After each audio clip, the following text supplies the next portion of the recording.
Angle में आप सभी का स्वागत है। इस वक्त की अहम खबरें लेकर मैं हूं आपके साथ नीतू शर्मा।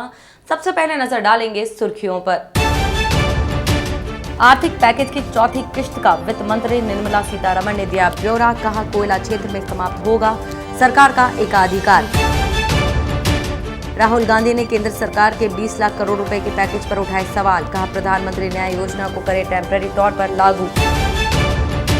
प्रदेश की कृषि मंडियों में खुलेंगे राजस्थान राज्य बीज निगम के 200 आउटलेट्स। मुख्यमंत्री अशोक गहलोत ने दी मंजूरी। और प्रवासियों की ज्यादा संख्या वाले जिलों में शुरू हुई टेस्टिंग सुविधा। क्वारंटाइन सुविधाओं के बेहतर क्रियान्वयन के लिए राजस्थान सरकार ने बनाई कमेटी। अमेरिका के राष्ट्रपति डोनाल्ड ट्रंप ने कोविड-19 महामारी के खिलाफ लड़ाई लड़ने में मदद करने के लिए भारत को वेंटिलेटर देने का ऐलान किया है।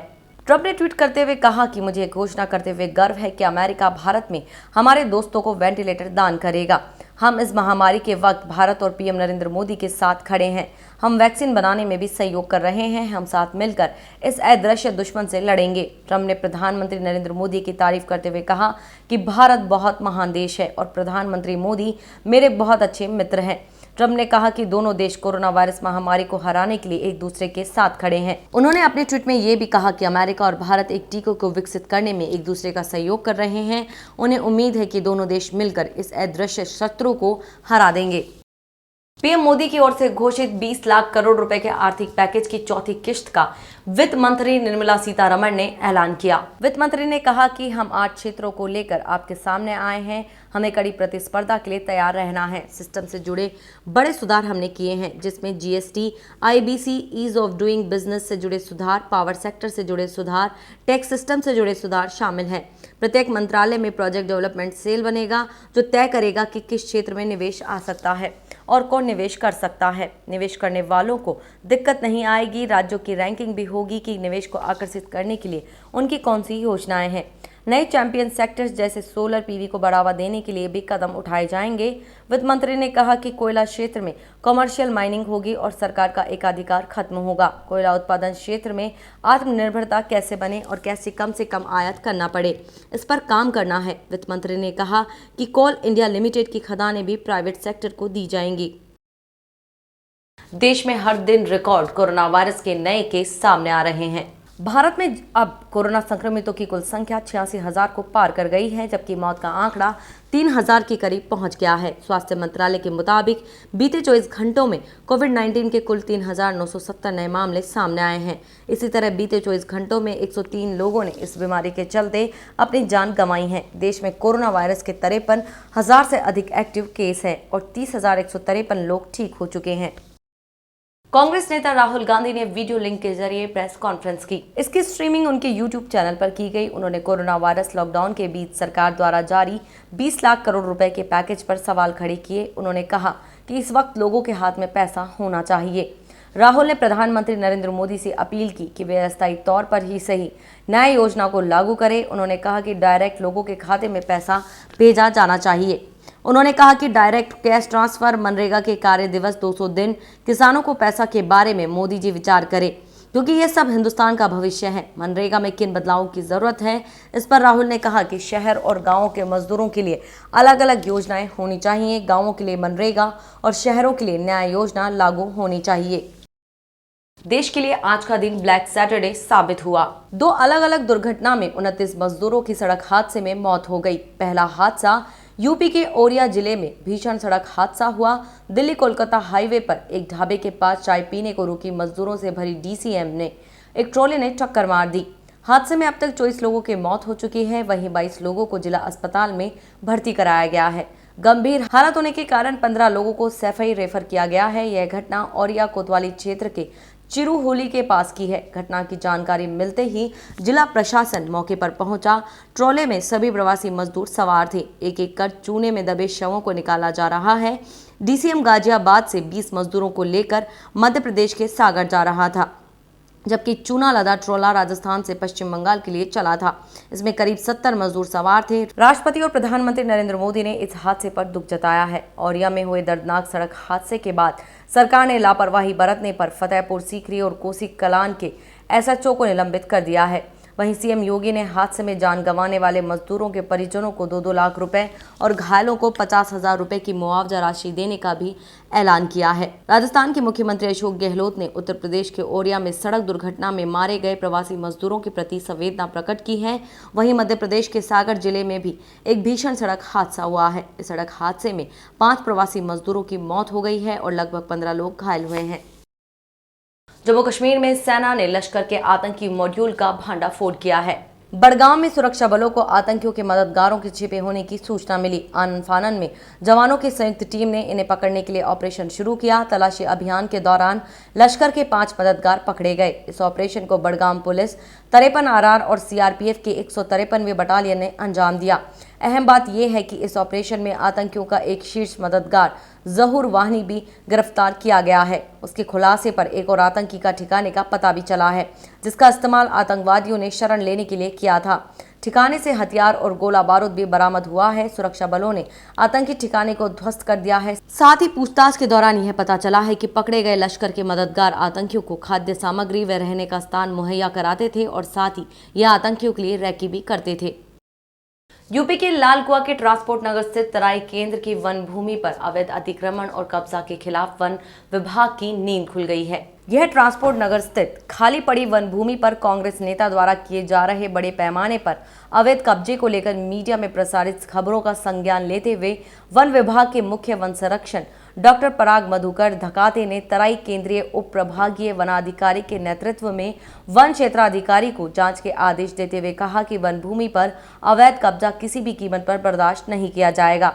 डॉक्टर धकाते ने सख्त चेतावनी देते हुए कहा कि वन भूमि पर अवैध कब्जा किसी भी कीमत पर बर्दाश्त नहीं किया जाएगा और कोई कब्जा करवाता पाया जाता है तो उसके खिलाफ कानूनी कार्रवाई की जाएगी, चाहे वह कोई भी क्यों ना हो।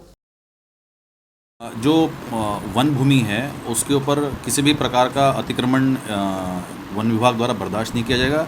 इसमें अगर कोई भी व्यक्ति किसी भी स्तर का व्यक्ति हो और उसकी संलिप्तता इसमें पाई जाती है तो उसके ऊपर जो वन अधिनियम है, भारतीय वन अधिनियम है, उसके अंतर्गत जो है सुसंगत धाराओं के अंतर्गत कार्रवाई की जाएगी। चूँकि एक क्षेत्र प्रभागीय वनाधिकारी तराई केंद्रीय का पड़ता है तो संबंधित रेंज अधिकारी टांडा को जांच सौंपी गई है और साथ ही में जो उनके हमारे एसडीओज है वो भी उनको मदद कर रहे हैं और जो भी इसमें आएगा सामने आएगा, तथ्य सामने आएंगे, तथ्य के आधार पर जो है आगे की कार्रवाई की जाएगी। राजस्थान की 200 कृषि उपज मंडियों में राजस्थान राज्य बीज निगम के आउटलेट्स खुलेंगे।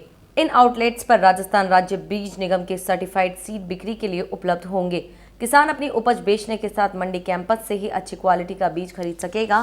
सीएम अशोक गहलोत ने राजस्थान राज्य बीज निगम को बीज वितरण आउटलेट खोलने के लिए प्रदेश के 200 कृषि उपज मंडी परिसरों में प्लॉट और खाली पड़ी निर्मित प्रॉपर्टीज उपलब्ध करवाने के प्रस्ताव को मंजूरी दी है। सीएम ने मंडियों में आवंटित प्लॉट्स पर निर्माण नहीं करवा पाने के कारण निरस्त हो चुके आवंटनों को फिर से बहाल करने को मंजूरी दी है। इसके लिए आवंटियों को 30 जून तक आवंटन राशि का 25% शास्ती जमा कराने की छूट दी है। मुख्यमंत्री की मंजूरी से अब ऐसे प्रकरणों में आवंटियों को 31 दिसंबर 2020 तक निर्माण कराने का अंतिम अवसर देने के साथ आवंटन बहाल किया जा सकेगा। चिकित्सा मंत्री डॉक्टर रघु शर्मा ने प्रदेश के उन जिलों में टेस्टिंग सुविधा विकसित करने के निर्देश दिए हैं जहां अधिक संख्या में प्रवासी बाहर से आ रहे हैं। उन्होंने बताया कि सिरोही, जालोर और पाली जैसे जिलों में तो टेस्टिंग की क्षमता को दोगुना कर दिया गया है ताकि कम समय में ज़्यादा से ज़्यादा लोगों की जांच की जा सके। चिकित्सा मंत्री ने बताया कि प्रदेश के बांसवाड़ा, चित्तौड़गढ़, नागौर, श्रीगंगानगर और अलवर में कोरोना जांच की टेस्टिंग सुविधा शुरू कर दी गई है। प्रदेश के सभी जिलों में कोरोना जांच की सुविधा विकसित की जा रही है। डॉक्टर शर्मा ने बताया कि मुख्यमंत्री द्वारा प्रदेश के सभी जिला कलेक्टर्स को राज्य में बाहर से आने वाले सभी प्रवासियों को बेहतर क्वारंटाइन सुविधा प्रदान करने के निर्देश दिए जा चुके हैं।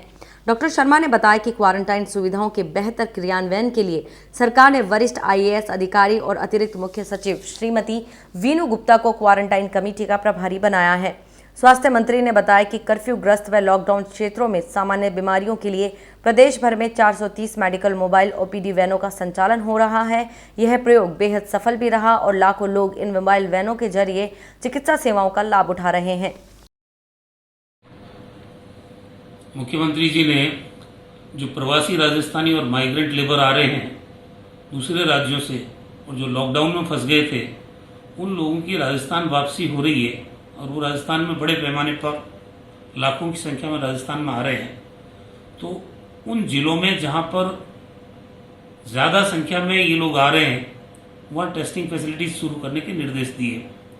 सिरोही में, जालोर में, पाली में जो वर्तमान क्षमता है टेस्टिंग की उसको डबल करने की बात है।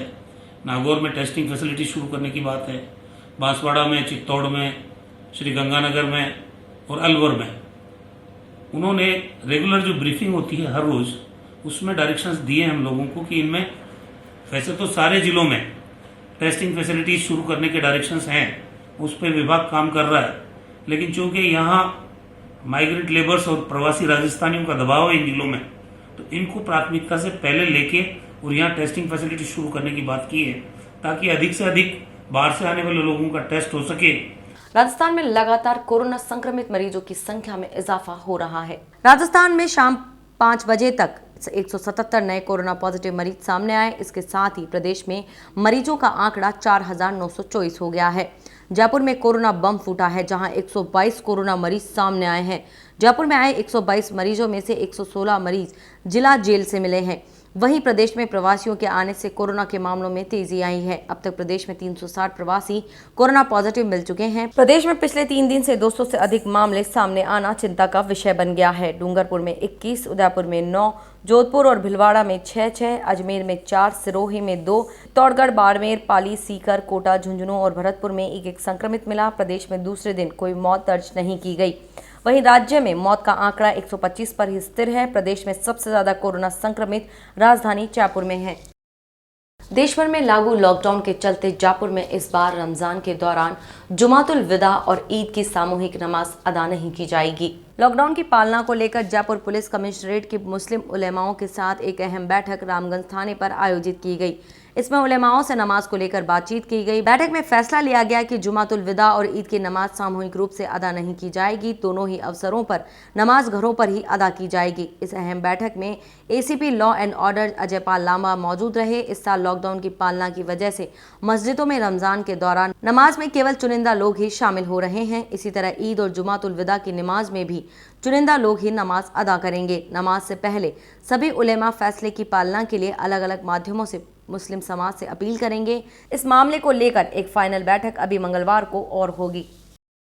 कहते हैं अगर मन में सच्ची लगन हो और सीखने का जज्बा हो तो कोई भी परेशानी आपको रोक नहीं सकती है। इस बात को सच साबित किया है जयपुर के बांसुरी वादक और निर्माता दीपक सोनी ने। दरअसल जब दीपक एक कपड़े की दुकान पर सेल्समैन का काम करते थे तो उन्हीं दिनों उन्हें बांसुरी बजाने का शौक लगा, लेकिन समय और पैसे के अभाव के चलते वो अपना ये शौक पूरा नहीं कर पा रहे थे। न ही उनके पास इतने पैसे थे कि किसी गुरु से जाकर बांसुरी बजाना सीखे।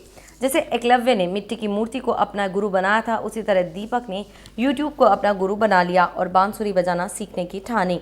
इसके लिए उन्होंने मार्केट से 1-2 बांसुरियां खरीदी और सीखना शुरू कर दिया। लेकिन थोड़े दिनों बाद फिर से उन्हें कुछ अलग करने की सूझी तो उन्होंने पीवीसी पाइप से ही बांसुरी बना डाली और उसी से प्रैक्टिस करने लगे। तब उन्होंने बांसुरी वादन को बढ़ावा देने के उद्देश्य से बांस की बांसुरियां बनाना और उन्हें बेचना भी शुरू कर दिया। इसके लिए उन्होंने अपना खुद का यूट्यूब चैनल भी बना लिया और अब तक लगभग 2-3 साल से देश भर में लोगों को बांस की बनी बांसुरियां सप्लाई कर रहे हैं। दीपक की कुछ अलग करने की ललक यही नहीं थमी, बल्कि अब वे एक्रेलिक से भी बांसुरियां बना रहे हैं। इस बांसुरी की खासियत ये है कि ये बिल्कुल ग्लास की जैसी दिखती है। इस तरह वे धीरे धीरे गायब होती जा रही बांसुरी वादन की कला को भी बढ़ावा देने का काम कर रहे हैं। नमस्कार दोस्तों, मैं दीपक सोनी जयपुर राजस्थान से, बांसुरी मेकर। दोस्तों, ये कोरोना महामारी का समय है, बड़ा ही विकट समय है और हमें अपने अपने घरों में ही सुरक्षित रहना है और सरकार के दिए हुए निर्देशों का पालन करना है। इसी में हम सबकी भलाई है। तो इस लॉकडाउन पीरियड के अंदर मैं आपको मैंने पीवीसी फ्लूट बनाई है। इससे आपका कुछ एंटरटेनमेंट करना चाहूँगा, कुछ फिल्म के गाने आपको बजा के सुनाना चाहूँगा। मैं आशा करता हूँ आपको पसंद आएंगे। आइए सुनते हैं कुछ बेहतरीन पुराने नगमे।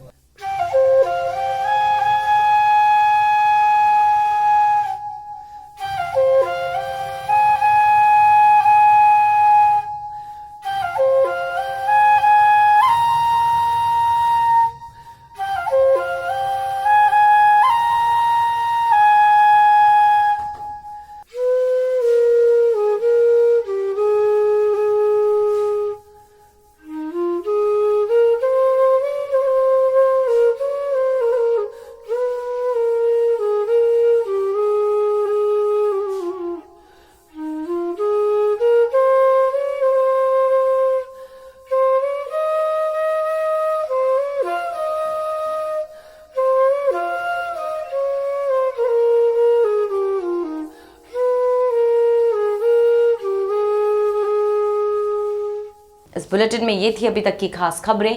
देखते रहिए द एंगल। नमस्कार।